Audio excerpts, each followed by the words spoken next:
چې د دې انسان په دې جسم کې کم میټیریال استعمال شوی دی نو دا څلور شیان دي. ګوره دا زه تاسو څومره چې په دې دنیا کې د انسانان په نظر راځي د دې په دې بدن کې څلور شیونه استعمال شوي دي. یو پکې زما خوږورونو ور استعمال شوی دی، یو پکې اوبه دي، یو پکې هوا ده، یو پکې خاوره ده. اوس زما خوږورونو د چا په بدن کې چې کوم شی زیات راغلی دی هغه خواص پکې هغه صفت پکې موجود دي.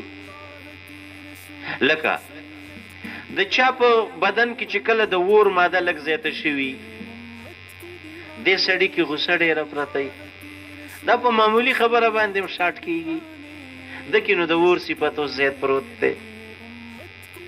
کله چې د چا په مزاج کې هوا صفت زیاتی دا ډېر متکبر ای تکبر کوي، دکې د تکبر ماده پرته وي. کله چې زما خوږورونو د چا په مزاج کې د اوبو ماده زیاته په هغه کې نرمي ډېره پرته وي، هغه نرم مزاج ای زما خوږورونو.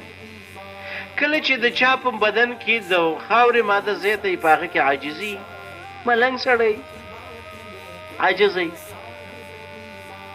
د دې نه اخواته دا انسان چې به کله جوړ شوی دی